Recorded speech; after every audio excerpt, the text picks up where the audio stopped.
guidelines. That's how government's supposed to work. We're not supposed to get in the way of the will of the people. We're supposed to enable it and embolden it.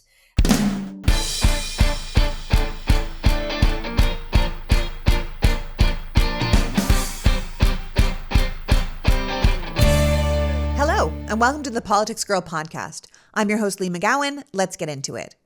A couple of weeks ago, we did a podcast on the continuing Democratic success of the state of Michigan, how a voter-led constitutional amendment led to fair redistricting, how the election of a Democratic governor, AG, and Secretary of State further shored up Michigan's democracy, and how, after years of Republican gerrymandering and dismissal, the public's voice was finally being heard.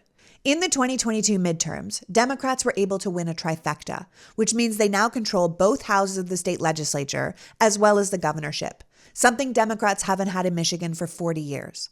Michigan has become, in many ways, the shining example of what it looks like when democracy actually works, when the people are respected and their will is reflected in their laws.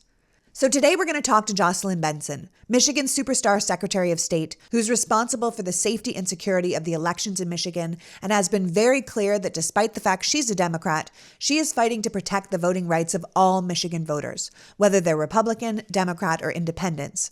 And it's an undeniable fact that since she has been in office, she has drastically improved operations of her office, as well as overseeing the highest turnout, most secure election in Michigan's history. A graduate of Wellesley College, Harvard Law, and Oxford University, Jocelyn is an expert on laws covering civil rights, education, and elections. At age 36, she became the youngest woman in U.S. history to lead a top 100 accredited law school. She was the CEO of Ross Initiative in Sports for Equality, or RISE, a national nonprofit that uses the power of sports to improve race relations. She was the co-founder of Military Spouses of Michigan, a network dedicated to providing support and services to military spouses and their children. And she was the youngest woman in history to be inducted into the Michigan Women's Hall of Fame. Benson has been in office since 2018, and since then she has dramatically improved both her state and the state of our democracy. So without further ado, please welcome my guest, the 2022 Profiles in Courage and the Defender of Democracy Award winner, current Michigan Secretary of State, Jocelyn Benson. Welcome, Jocelyn. Hello, I'm so excited to be here. Thank you for having me. Thank you for all that you do to inspire and engage and educate and help us all figure out how to navigate through this messy world and moment to make a difference. Yeah, right? That's what we all want to do. We just want to make a difference. I want to thank you for being here. I mean, I was just saying the other day that going through all the things you've done, I've developed such a brain crush on you, right? Like you're such an incredible asset to democracy, which is probably why you're out here winning all these awards. But I honestly couldn't be more grateful that you're doing the work. So thank you so much. Thanks. I mean, I was telling someone today, the recognition is validating and gratifying, but it's really about just keeping the reality front and center of this work that is ahead of us and inspiring others to get involved, because we all have and must play a role in protecting and defending our democracy. That's the only reason we have it, because others have done that. And so we have to do our part if it's going to stay in place in our country, and we're going to be the country based on the ideals we were founded on. And so I appreciate a great deal the validation that comes with that national recognition, but it's more important that others see that as an opportunity to do the same work, because that's how we actually do achieve our goal of having a healthy democracy. Well, you wrote a book called State Secretaries of State, Guardians of the Democratic Process, which was the first major book on the role of the state secretaries of state in enforcing election campaign finance laws. And the book was published in 2010, which was almost a decade before you actually became Secretary of State. What made you want to write it? And why do you think that secretaries of state play such a defining role in protecting democracy? Well, secretaries of state are certainly in the spotlight now, but have always played a role in ensuring the basic mechanics of elections happen, whether it's registering people to vote, getting them their ballot, making sure whether they vote in person or at home, that those ballots are returned on time and counted. The mechanics of running elections, which ultimately determines our ability to impact and use our power to influence those who lead us, all comes down to who is actually the referee operating the mechanics of the process. And I was really struck after the 2000 election where we saw a Secretary of State, this is 23 years ago, but Katherine Harris in Florida, appointed by then Governor Jeb Bush. She made decisions like blocking a full recount of every vote in Florida in the 2000 presidential election that arguably changed the course of American history and certainly that presidential election. So that said, I was really struck by the fact not only that you can see what happens when things go wrong, when someone occupies these critical roles and they don't make decisions through a lens of what's best for the voters, but we as voters in nearly every state have the power to choose who runs our elections. And we as voters weren't really leveraging that power to elect secretaries of state on either side of the aisle who are really beholden to the basic principles of democracy as opposed to the principles of a particular political agenda. Beholden to the particular principles of democracy. That's it, right? I mean, the role of the Secretary of State is obviously a traditionally overlooked and unappreciated role. But I think we're starting to see as a country how important the role is. Like you said, people are starting to pay attention a little bit more. I mean, we look at someone like Brad Raffensperger in Georgia, and he's the one who called the state for Biden over Trump and who Trump basically tried to shake down for 11,780 votes. And now, don't get me wrong, I don't think Brad Raffensperger is some hero to democracy. The man loves a good voter suppression. But in the Trump case, he really did do the right thing. He followed the letter of the law and the Constitution. But I think that the public can see now what an important role the Secretary of State is to the health of democracy and what can happen if you have the wrong person in the job. I mean, in the midterms, we saw the Secretary of State race in Arizona, which is a swing state, go to the Democrat Adrian Fontes rather than the MAGA Republican and prominent election denier Mark Finchem. So Finchem, who also happens to be an oath keeper, was so vocal that Arizona Electoral College votes should have gone to Trump, despite there being no evidence that Trump won that state, right? And this was the man that was almost in charge of Arizona elections, right? So we have to be really serious about who's running for these roles, who's winning these roles, and what they actually stand for, right? Because you can't have people in charge of elections who don't believe in the results of elections, right? Finchem, just like Kerry Lake, contested his own race. He was like, I won. And he was just sanctioned by an Arizona judge who called his lawsuit groundless and that it wasn't brought in good faith, right? We see this all the time now. And I think we have to be really serious about where we're at and who's running for these roles and who wants to be, like you said, the referee overseeing the game. And recognize our power as citizens to choose who they are, that we abdicate if we don't pay attention to these roles. That's why I wrote the book in 2010 to tell the story of what secretaries of state actually do. And there's a lot that we do from soup to nuts when it comes to overseeing the democratic process and guarding the democratic process. And you don't want someone in this role who's not only not going to guard the democratic process, but doesn't believe in it. And that's what we see happening. We see these roles being strategically utilized and leveraged by anti-democracy forces to try to undo democracy from within. And our battle's not over yet. I mean, yes, in 2022, MAGA Republicans and individuals who don't believe in democracy were defeated in Arizona, in Nevada, here in Michigan. But in Michigan, my opponent is now the head of the Republican Party in our state. And in other states, there are secretaries who have been elected on a platform of Kari Lake and pro-Trump and all of that. So we have to be very vigilant as we go into the 2024 election cycle to know the importance of having people in these positions and across the board who are going to defend the vote and guard the process, regardless of what the outcome might be. Right. I mean, Donald Trump is still out here claiming he didn't lose in 2020, right? He's raising money and running on the idea that the system is rigged. And then we have state legislatures considering bills to restrict voting based on that lie, right? And that's the thing. We can't function in a country that doesn't trust its institutions or its elections or its justice. And the party of Trump has put a lot of work into upending our faith in those things. Going back to the election that launched your book, Gore had I would say, an absolute case to contest that presidential election. But he didn't for what I assume is the good of the country and our faith in the American system. It's hard to not wonder now that we know what we do, if he should have contested it, right?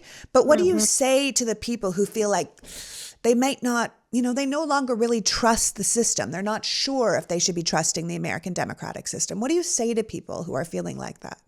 Well, first, that they should follow the facts and the evidence. I mean, the vast majority of elections in this country, including in Michigan and in every battleground state, are conducted with paper ballots. So there is a paper record of who voted and a paper record validating that those ballots were actually submitted by real eligible voters. And yet you have individuals casting aspersions and conspiracy theories that are not rooted in facts or data or truth. That's why they've been rejected by the courts. They're actually just rooted in sort of fear-based ideology, and it harms our system, but it's not based in anything that is able to be proven or factual. And so, what I would say and encourage people to do is simply just look to the facts. And we have established a page SOS fact check in Michigan for people to submit their questions and conspiracy theories, and we're happy to provide evidence to debunk them where necessary. And then the flip side of that is where there is actual evidence of wrongdoing, where there is evidence of an election result being inaccurate, then we absolutely do have to take that seriously, regardless of who it helps or hurts, and we do. But at the same time, we know the abundance of evidence underscores in Michigan and elsewhere in 2020 the election was indeed accurate. And we did over 250 audits in at the local level and at the state level, confirming that those paper ballots were each and every case cast by eligible voters, and that the results of the election was indeed a reflection of the will of the voters. So when we get there, when we get to those facts, we prove that evidence, that's when candidates should step back and concede. That's not what happened here. Despite all the evidence consistently pointing in the other direction, politicians have found a way, like Trump, to keep this lie out there, and that's where it crosses the line. Absolutely, because you can lie to the people and you can lie on TV, but you can't lie in the courts, which is why they keep losing. Exactly. And we need to be able to express that to people who are still believing what they hear rather than what the courts are telling us.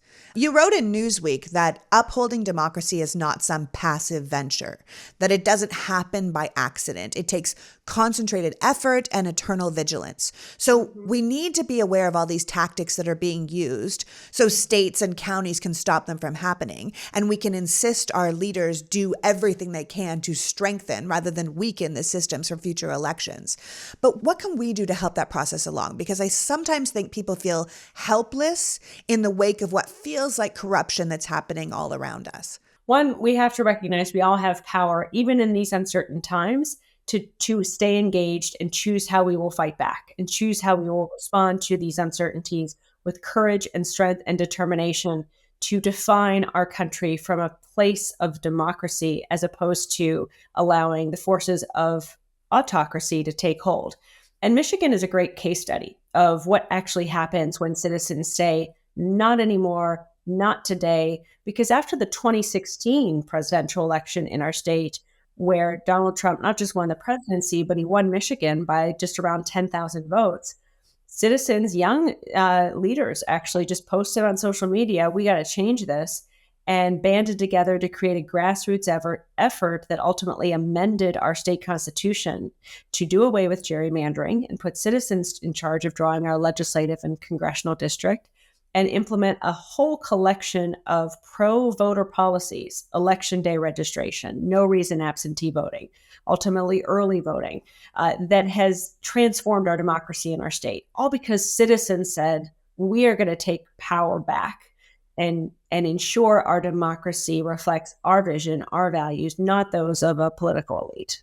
Yeah. And if people want to know more about what Jocelyn's talking about, we did do an episode about a month ago on Michigan that really explained how they were able to get that amendment on the ballot, how people were working from the grassroots up, how it was a citizen-led effort, and how we can do that in other states if we are so inclined. I mean, I think you've gone out of your way, or at least above and beyond, to make sure that people of Michigan know their votes count and will be counted. Because I'm just going to give some things that you've done. You mentioned a couple of them earlier. As soon as you were elected in 2018, you started to improve elections in Michigan by modernizing voting registration, recruiting tens of thousands of new election workers, securing drop boxes around the state. You did things like making it easier to register to vote, authorizing online voter registration, implementing automatic voter registration for all eligible citizens, and making sure, like you said, you could register right up to and including election day. And this made a really big difference in the turnout, didn't it? Yeah, we've now seen back to back the two highest turnout elections in our state history. And with more people voting in 2020 than ever before, and in 2022, seeing our highest midterm turnout in any election, and Michigan leads the country in youth vote turnout. Yes, More you young do. in Michigan than anywhere else in the country, all directly related to these pro-voter policies that simply just make voting more secure and accessible to all. So I'm honored to be the chief election officer in a state that is transforming how we embrace these democratic principles. And in a time when democracy is very much under attack, we are showing that if you enable everyone to vote, you can then elect leaders who will, like is happening in our legislature right now, protect our students in schools with gun safety restrictions that will protect our students and others against gun violence, that will expand investment in public education and protect workers on the job. So it translates into real pro-voter, pro-people policy when more people are able to participate. And that's really what our country is supposed to be about, and what we stand for as elected officials who believe in the power of the people and the power of the vote. Yeah, because if more people can vote and then their government reflects what they actually want and then gets those things actually accomplished, then people see the power of their vote, right? So then it goes back around and you have more people voting because they see the government actually does what they asked it to do. It's all about getting people engaged. I mean, tell me about this new generation of poll workers, which was so incredibly successful. You got like 30,000 new workers throughout your state. What can we learn from you to inspire more people to get involved in other states? Well, I often say democracy is a team sport. We all have to play a role in this team to ensure that every vote is counted and every voice is heard. And so to recruit poll workers, we built relationships with sports leaders, who have so much time and treasure and talent that they can lend to improving democracy. So we had football players or professional athletes actually serving as election workers and then recruiting others to do the same. We partnered with LeBron James through his More Than a Vote effort to also reach young people and others who were interested in doing more than just registering voters. They wanted to be a part of the process.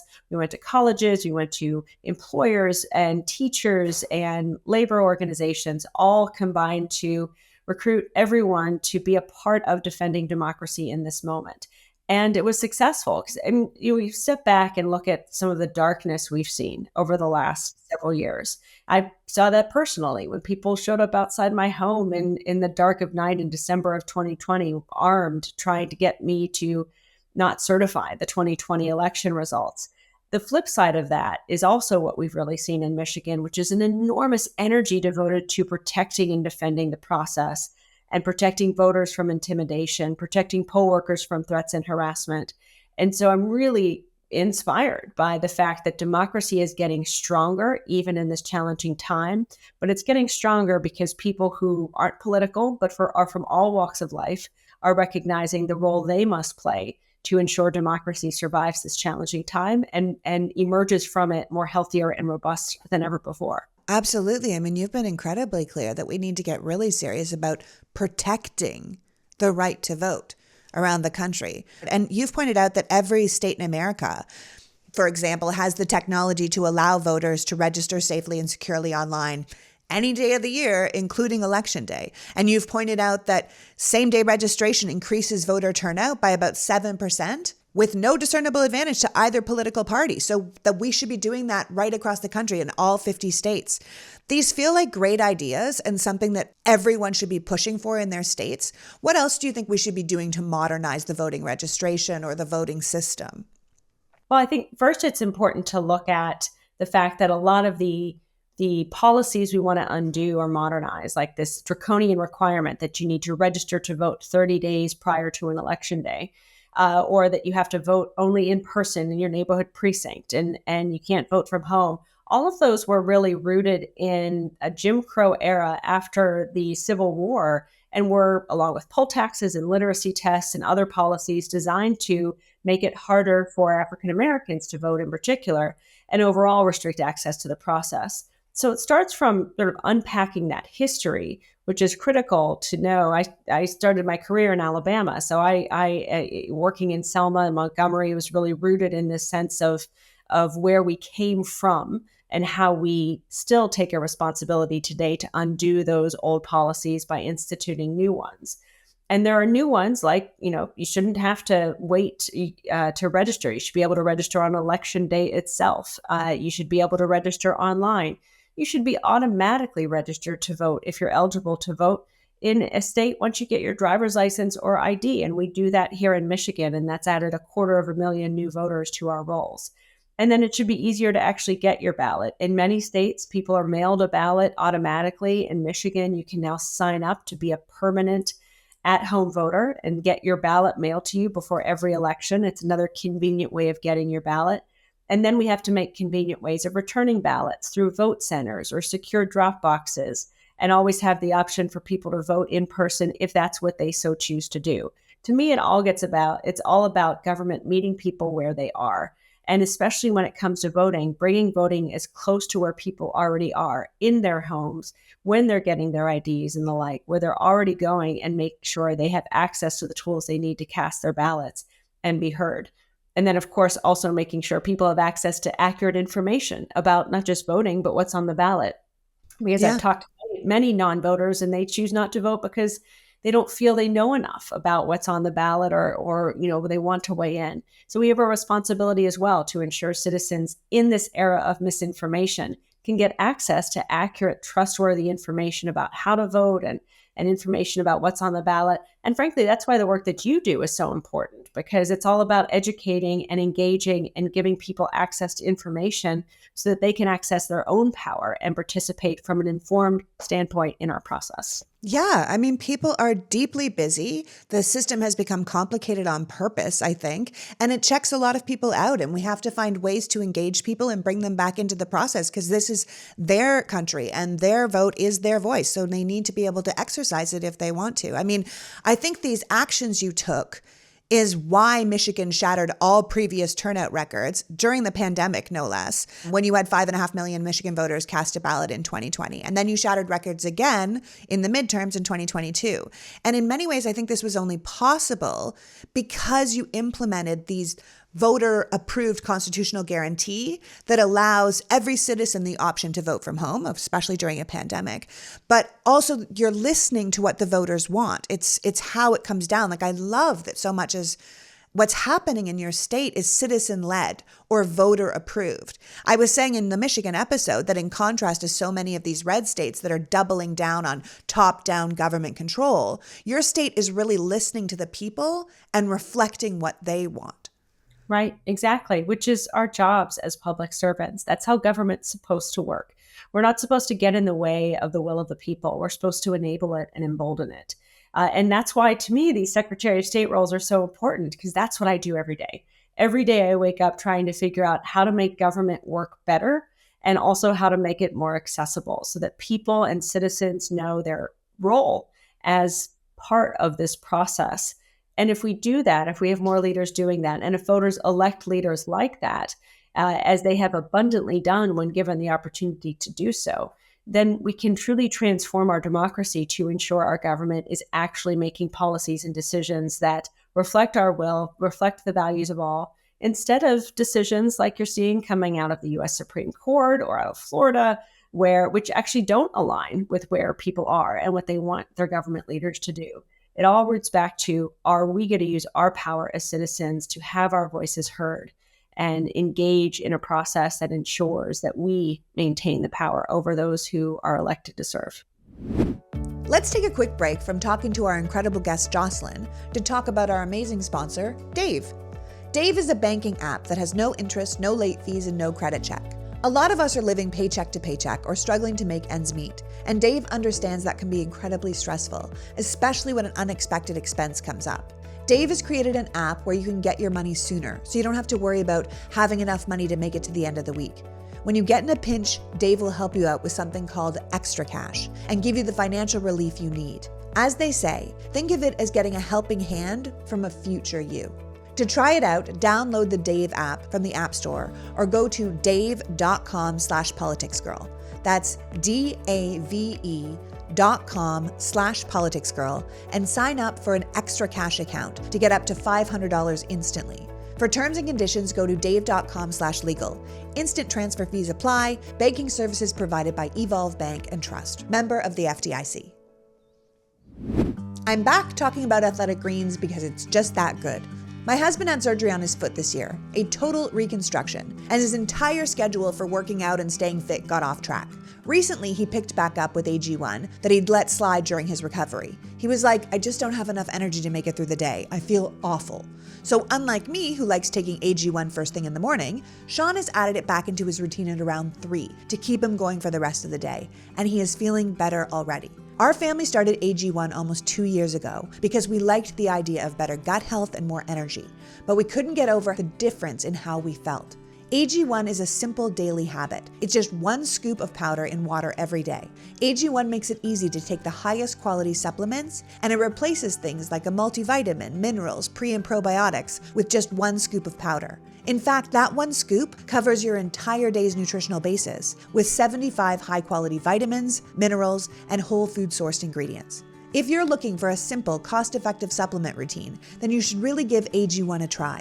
Right now, Athletic Greens is giving you 1 free year of vitamin D and 5 free travel packs with your first purchase.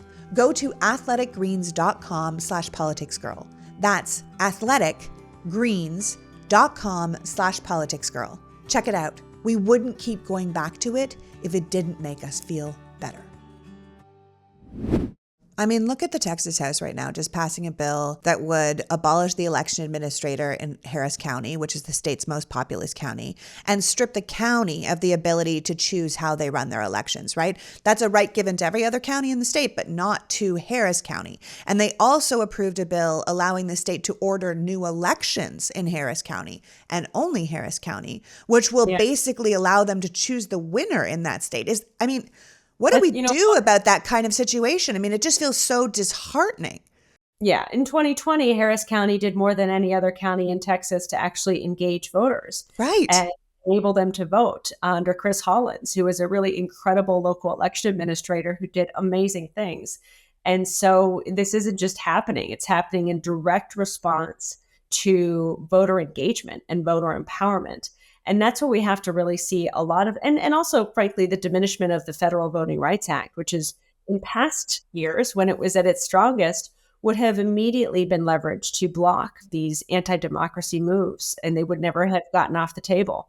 But now that that provision of preclearance is done away with by the U.S. Supreme Court, we're seeing this growth of anti-democracy, anti-voting policies that are designed to make voting more of a restrictive, difficult thing to do instead of something that's open and available to everyone. And it shouldn't be lost on all of this. This is all happening while we're seeing the youngest generation of voters in our country quickly becoming the most diverse and progressive generation of our country's history. And so while we need to be doing everything we can to embrace that next generation of voters and their diversity and every new perspective they bring to the table, you see others trying to limit their access to their own power. And that's why, to me, what I'm most proud of in Michigan is that we lead the country in engaging those young voters and enabling them to participate, because they will enable us to build a country and a state where climate change and public safety and safety from gun violence and quality education is at center stage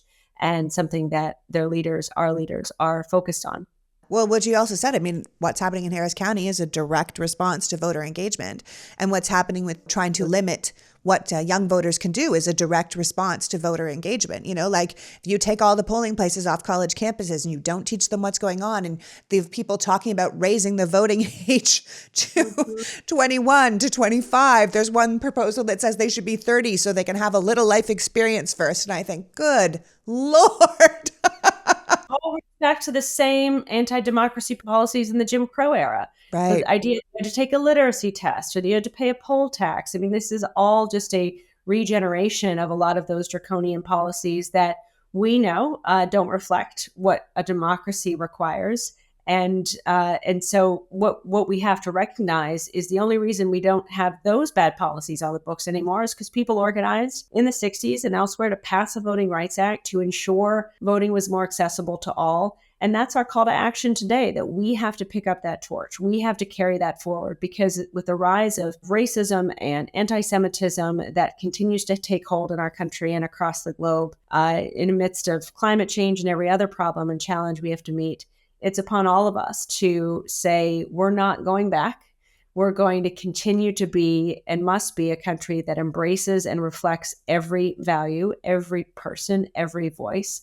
And that's how we'll actually become better as a nation, if we can defeat these draconian forces that are once again trying to take us to an era where only white male landholders ultimately have a voice and a say in their country or over our own bodily autonomy as women, which is, all of it is connected to this sort of anti-democracy movement we find ourselves in yet again. Absolutely. And I think people need to remind themselves, ask yourself, why would someone make it harder to vote? Why are they putting out all of these hoops for you to jump through?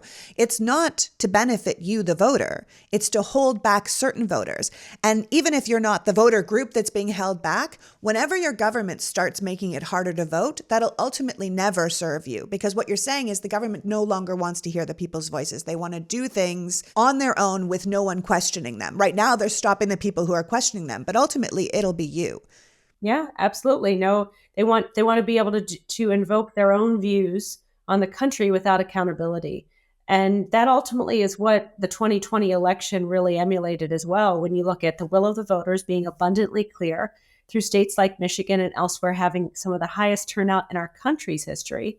And then this planned, very multifaceted, strategic effort to try to nullify those votes through allegations of fraud and unsurprisingly targeting Detroit and Milwaukee and Atlanta and Phoenix and Las Vegas and a majority Black cities across the country as examples of wrongdoing where there was no evidence of that case. All of that, and then culminating in the tragedy at our U.S. Capitol on January 6th, designed to intimidate Congress from accepting the electoral votes of the people of the country. So all of that should show us that if we are silent in moments like these, those forces will take over and will run over our voices and our votes and the voices and votes of every citizen of this country. But the story of these last few years is also, if we stand up and we vote and we say, not today, that we will strengthen our democracy, that we will sign up as poll workers, that we will push to enact policies to protect our fundamental rights and freedoms in our constitutions in the state, at the state level, then we can actually emerge from this challenging time with a better democracy than ever before. So it all depends on us. It all depends on what every one of us as individuals are going to do in this moment. Are we going to choose to protect and defend democracy, or are we going to let it wither on the vine without doing anything to change it? I will choose every day to stand on that bridge in Selma, Alabama, and defend our right to vote and defend our democracy. And if every citizen in our country does the same in moments like this, then no one can succeed in undoing our democracy. Even Donald Trump. See, everybody, that's the thing. We have to be out here defending what we're doing, right? The 24 election starts today. It starts yesterday. It's not something we can dial into next year. This is the primary focus, to hold on to our democracy and to protect our country and our voices. And we have to focus on people who are running this, who are the keepers of the gate, the Secretaries of State. So what would you encourage our Secretaries of State to be taking up the mantle of right now? Or what should we, the voters, be looking for if we have a Secretary of State on the ballot in 2024? Well, I think, protecting elections comes down to three things. Is the system going to work? Are we actually going to be able to get our ballots, return them on time, staff the system? Is it someone who's actually committed to that infrastructure of democracy? Two, is it someone who's going to educate voters about their rights and how to vote and proactively do that? Because it's not enough to just have a system and a democracy that's open to all. Citizens need to be educated about how to access their rights and where to go to vote and how to get registered and all of that. And then third, are they speaking the truth and going to counter misinformation?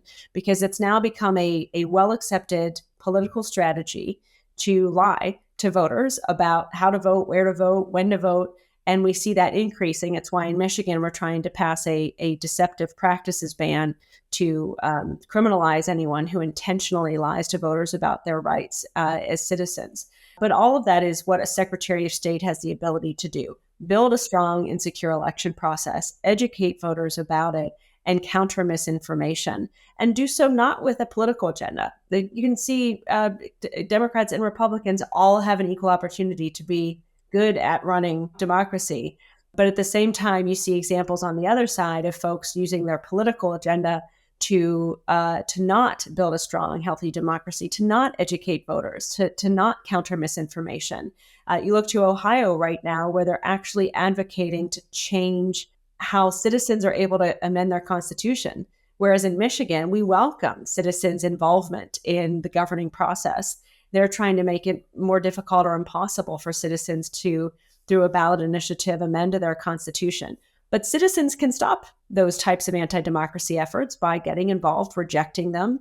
And what these last few years in response to the overturning of Roe have really underscored is just how powerful we all can be when we band together and say, you are not going to take away our fundamental rights and freedoms and our democracy on our watch. Hell yeah. That's exactly what I work for every day. Yeah, you're such an important part of this work, because we're also losing access to so many paths to getting information these days. And the vast majority of people in this country are on the side of wanting democracy and truth and the law to prevail. And that is what I will go into battle with every day of the week. Right? We can take down all these forces who are rooted in anti-Semitism and racism and un-American beliefs that the will of the people shouldn't be respected and protected, and instead ensure that we're electing leaders all across the board in every state in this country who will respect the will of the people, who will stand for our fundamental rights and freedoms. But it only happens if we all band together to ensure that it does. Otherwise, the forces of a political arena that are far from, focused on what's best for the people will take hold and diminish our voices as a result. But not on our watch, right? And that's what women who've come before us fought for. That's what civil rights activists of the 60s fought for. So this is also our moment and our time to be those leaders that led us in the past, and to actually push for policies and people and participation that reflects the values of that we all hold dear. Yeah, we had LaFonza Butler, the president of Emily's List, on the show a while back, and she said, I want you to know that you are at the right time doing the right thing. Like, this is it. This is our moment, and all of us have to gather together and play our part. And I think that that's essential, right? Listen, before you go, you mentioned anti-Semitism, and can I take a quick detour from elections to ask a left field question, but one that I really would love your take on? Of course. Okay, so after college, you moved to Alabama, as you mentioned, to investigate undercover domestic terrorist cells that emerged after the Oklahoma City bombing. That work led you to the UK, where you went to Oxford and you studied international links on modern white supremacy and neo-Nazi movements. And experts in our country, including top law enforcement officials and the Department of Homeland Security, now tell us that our biggest domestic terror threat in America comes from white supremacy and white supremacists. So what should we be doing to counter this rise of racially or ethnically motivated violent extremists in our country? Because they're the ones that are showing up on January 6th and, storming our Capitol. Knowing what you know about this, what should we be keeping our eye out for or doing to counter this movement? I think it starts first with not underestimating its presence.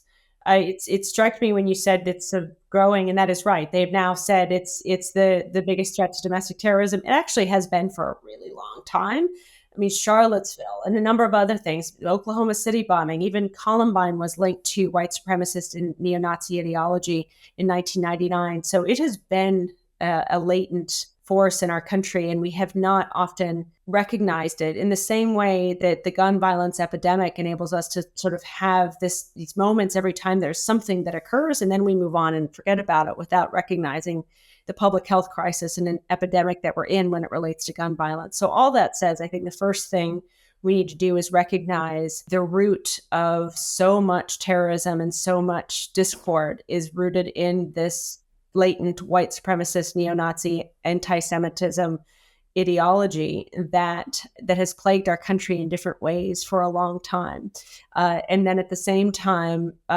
use the forces we have of good to fight back against that type of hate wherever it emerges, recognizing it's all connected, whether it's affecting the trans community, whether it's affecting the Jewish community. Injustice anywhere is a threat to justice everywhere. We have to live that mantra every day and see the connections between a bombing in a synagogue and gun violence at a church, and all the different ways in which the effort to ban books in libraries and change how we teach history are all connected to this ideology that is growing and emerging in our country at a time when we're also becoming increasingly diverse, more diverse than ever before. And so, in my view, the opportunity that lies in front of all of us is to emerge into the next several decades as a democracy that is truly multiracial, multi-ethnic, and thriving. Truly, no country in the world has ever really done that successfully, and we have the opportunity to be that. So everything we've talked about, and even in this aspect, all relates to who are we going to be as people and as a country in this moment? And are we going to do our part to shoot down the hate, to call out the hate when we see it, and demand a response rooted in love and respect? And not support elected officials and leaders who are running on this agenda of hate, and instead support those on either sides of the aisle who are running rooted in facts and respect and inclusion, and push our leaders for inclusive policies as opposed to exclusive ones, and reject those who would even run for president, bragging about the ways in which they're mean and hateful to people and communities in their state. If we can build an agenda and build a movement in support of inclusion, in support of building that multiracial, multi-ethnic democracy, then the ideology we see and that has always been latent in our country that is against all of that can be squelched. What gives me a lot of hope is the fact that history teaches us that hate doesn't win. The law teaches us that hate doesn't win. Truth and the vast majority of people in this country believe in inclusion and believe in the benefits of bringing every voice to the table. So we just have to harness all of those things and build a democracy that reflects those values. And that is what the next decade in this country will really call on all of us to do.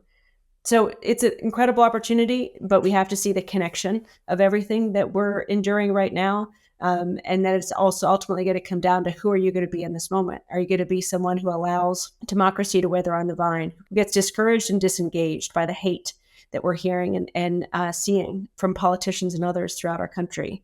Or are you going to take that as a rallying cry to get engaged and to do something different, and to push for leaders to do something different, and to elect leaders or run for office yourself to run on the basis of inclusivity and collaboration and coming together, and policies that reflect those values?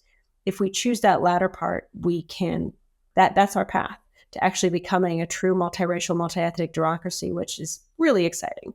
And to see that as what we're fighting for, as opposed to just focusing on what we're fighting against, but on all fronts to be engaged in that fight and build that world that Martin Luther King and Bobby Kennedy and Gandhi, so many people who have come before us, have fought for as well. Now's our time. Now's our chance to build that world and that democracy here in our country.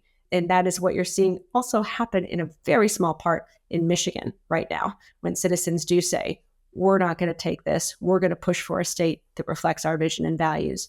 And that's, if you pay attention to Michigan, exactly what we've tried to demonstrate over these last few years. Oh, it's exactly what you've done.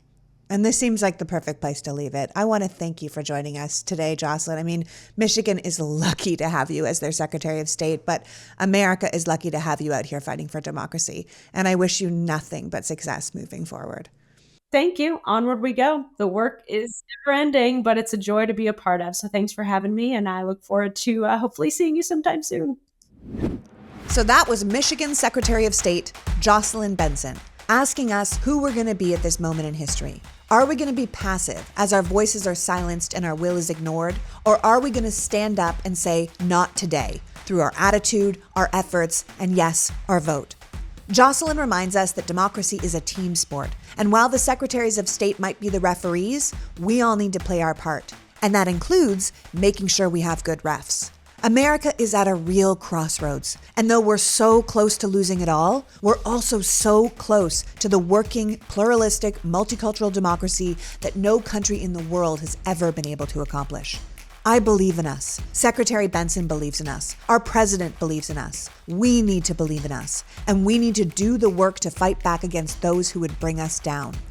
I want to thank Jocelyn for joining us today and you for caring enough about democracy to be here. Now go out and make the world a better place. Until next week, PG out. The Politics Girl podcast is written and performed by me, Lee McGowan, in partnership with the Midas Media Network, and produced and edited by Happy Warrior Entertainment. All rights reserved.